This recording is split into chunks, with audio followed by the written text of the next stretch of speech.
A very warm welcome to my channel.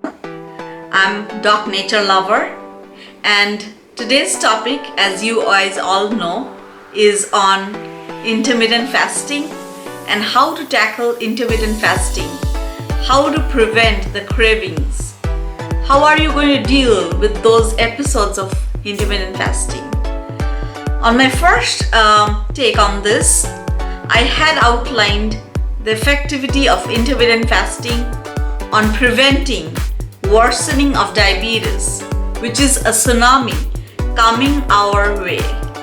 As you guys all know that almost 10 million people in United States was identified or diagnosed as diabetics, and then about 90 million more people who have pre-diabetes who are going to get diabetes in the next 3 to 4 years. So we really have a tsunami to face.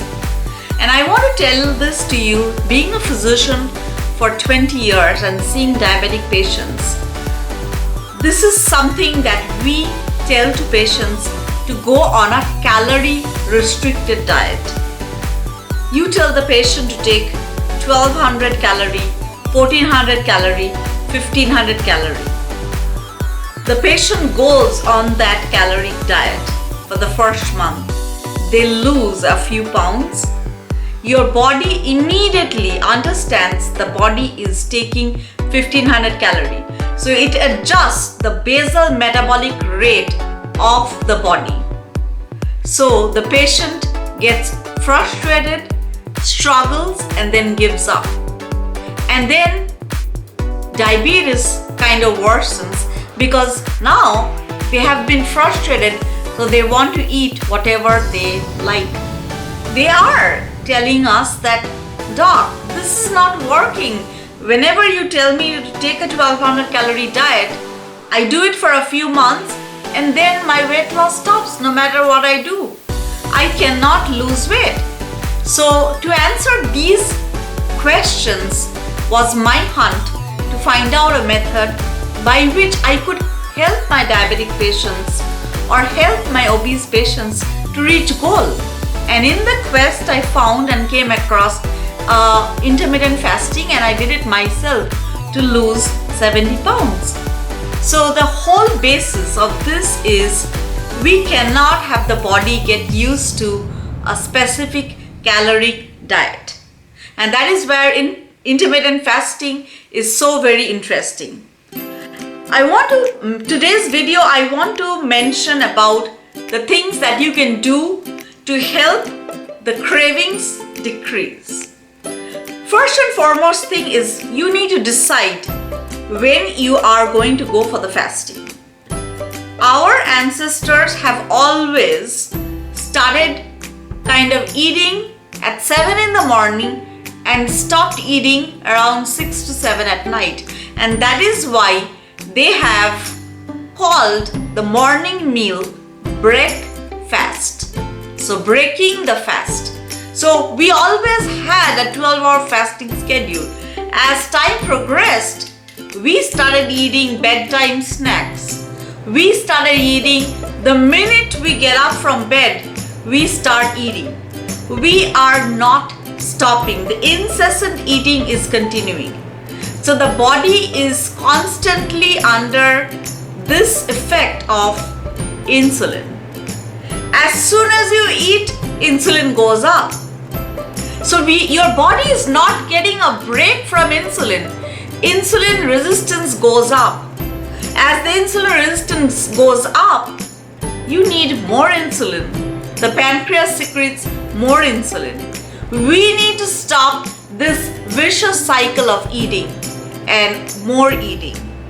In order to do that, you have to find the range or the hours that you feel that you can handle. The first week is going to be difficult, like any other thing in life. But once you get the hang of it, you are going to get so much more energy and you're going to feel like a new person. You won't be feeling bloaty. You won't feel nauseous. You won't feel bad. You will have a great amount of energy and to do things.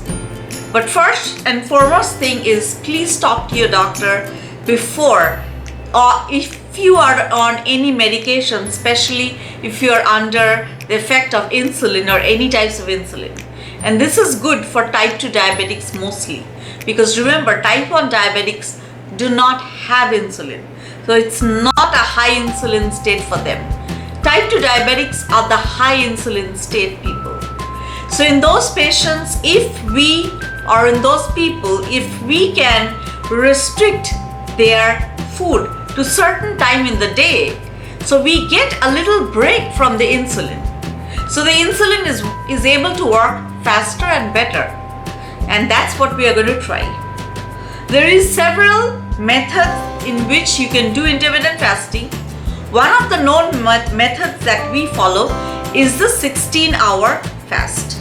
So you eat for 8 hours in a day and you go on a fast for 16 hours. If you cannot do the 16-hour fast, go to a 12-hour fast. Eat your dinner at 7 at night and then don't eat anything till 7 in the morning. Gradually bring that time down. So from 7 p.m. dinner, go to a 6 p.m. dinner. Once you get used to the 7 p.m. to the 6 p.m. dinner, then go to the 5 p.m. dinner. Then gradually cut back to a 4 p.m. dinner. Make your gradual transition before you go to the total 16-hour fast.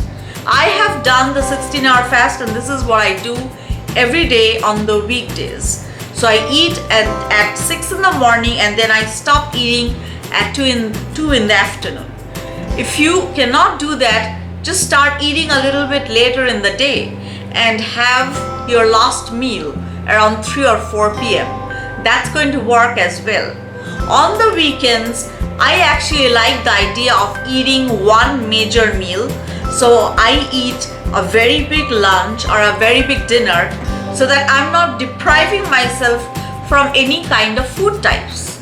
So I'm not going on a keto diet, but I'm going to a fasting by which I am able to produce a lot of fat breakdown.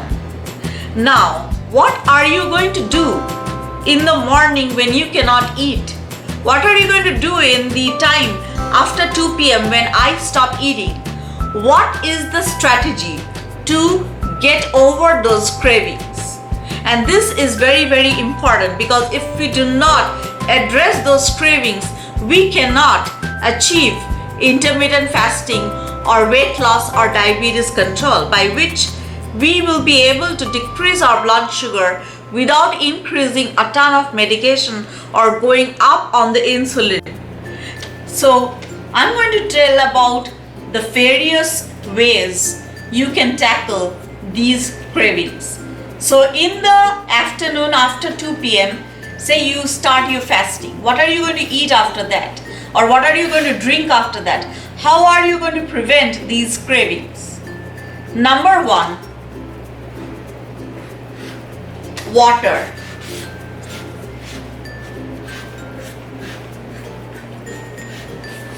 You need to drink a lot of water. It is essential that you keep yourself hydrated. You can use water with natural flavors. Do not add Crystal Light or any other sweeteners in the water. That's going to prevent the weight loss, and it's going to prevent your diabetes from getting worse. I mean pure water, and you can add some flavoring, like you can add a couple of strawberries to the water, diffusion waters basically, or you can put a lime juice in the water. You can put mint leaves in the water. I have a huge mint tree in my house where I get the mint and I create this water on the weekends, and then I drink that water.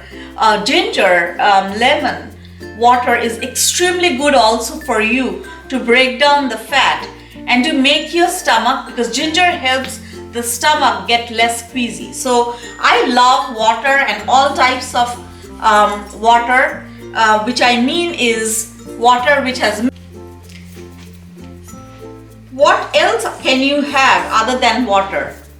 You can have bone broth.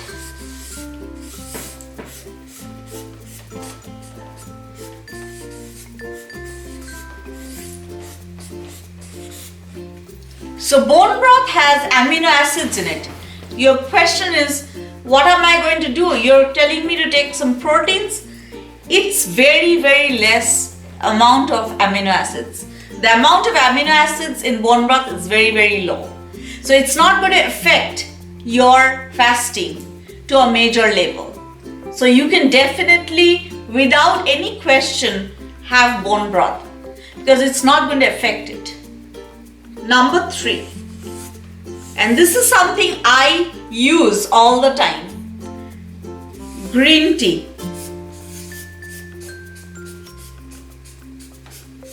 You might have heard that green tea causes people to lose weight. Do you know how green tea causes that? So what green tea does, it releases a chemical called catechins.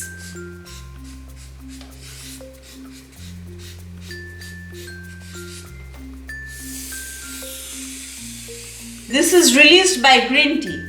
The catechins, these are very powerful antioxidants which blocks a hormone called COMT. And by blocking this, it increases the noradrenergic state.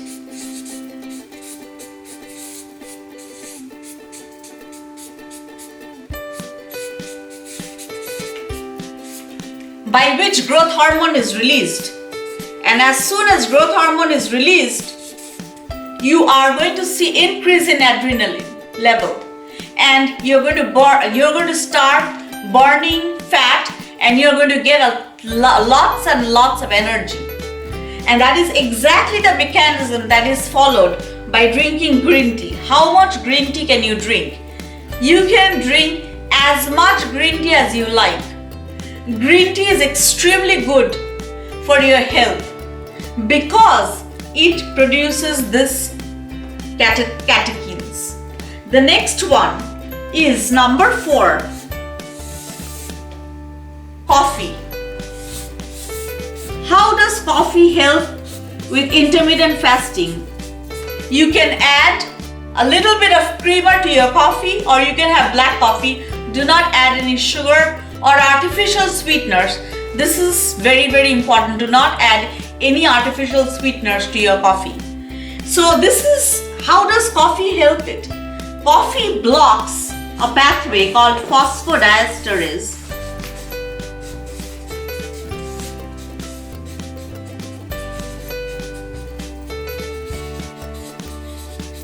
By blocking the phosphodiesterase, it increases the noradrenergic effect, and that is how it works. So again, water, bone broth, green tea, coffee.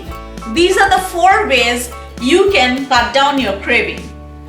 I will be bringing up a point which is something I don't want to miss telling you.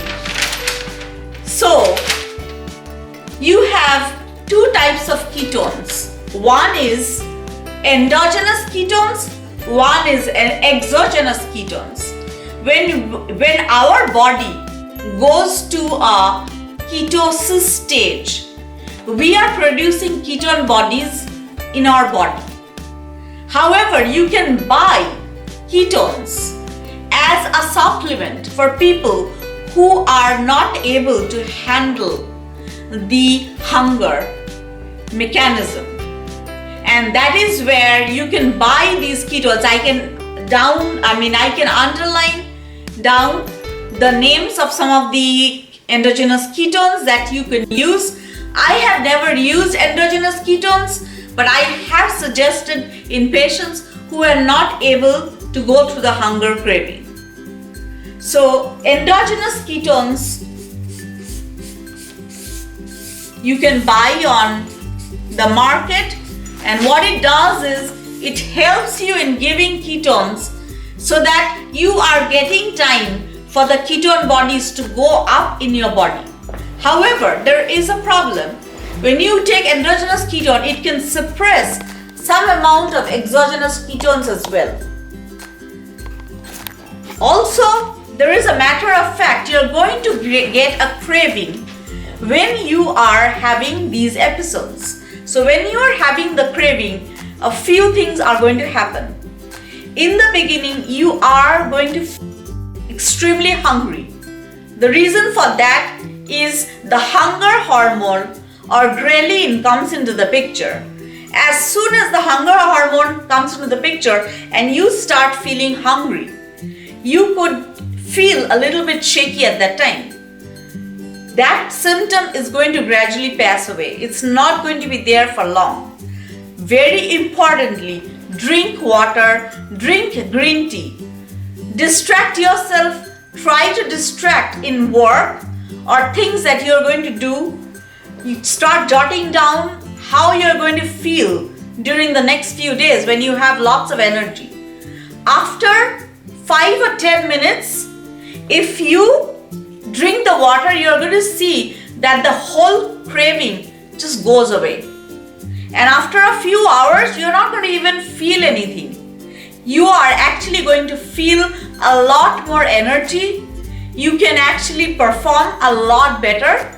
Your concentration is improved. The only thing you have to keep in mind that if you are on insulin or insulin-like medications, glyburide, glipizide, or any medications like that, please talk to your doctor before you go on the intermittent fasting. It absolutely is acceptable. It's just we need to notify someone or your healthcare so that you are under care of a healthcare provider, because you are going into a phase where you are not eating, and if you are on short-acting insulin, that can affect. But otherwise, for weight loss, if patients do not even have diabetes and they just want to lose the weight, you need to follow intermittent fasting. Number 2, this is very, very common. You could have a feeling that you are being deprived. The moment you get up from bed, you could feel that, oh my God, what am I going to do? I cannot eat till 1 p.m. What do I do? Make yourself a cup of coffee, a black coffee, or you can add a little bit of creamer. The creamer is not going to affect your insulin levels that much. And have the coffee maybe over a period of half an hour. Gradually, you're going to see that your symptoms of hunger are going away. So in the afternoon, if you start the fast at 2 p.m., definitely make sure you're drinking coffee or you're drinking green tea throughout. And water is your best friend, especially diffused water with mint or a little bit of strawberry or a little bit of raspberries in it. This is going to help the hunger feeling or the ghrelin when it comes out. Gradually, you're going to get used to it. Once a month, try to do a 24-hour fast. Why that's important is, so basically you're going to eat 7 p.m. dinner and not eat anything till the next day 7 p.m. What it does, it kind of resets your body clock. I do not do any more than 24-hour fast.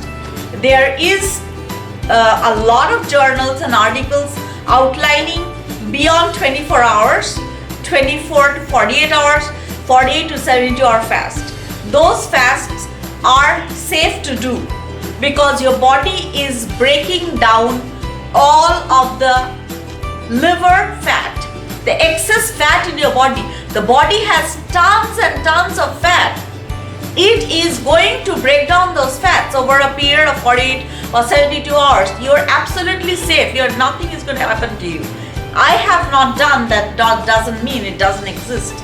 There is definitely methods of doing it. But usually the 24-hour fast is a little bit easier. What it also does, it kind of resets your body clock going forward. I hope you like the video. Please do not forget to subscribe to my channel, and please write a comment below as to the topics, and please make sure you hit the bell icon so that you are notified when the next video goes up. I am doing a series on diabetes, intermittent fasting and obesity. I plan to continue the series for the month of January. Hope you guys have a great day and see you soon.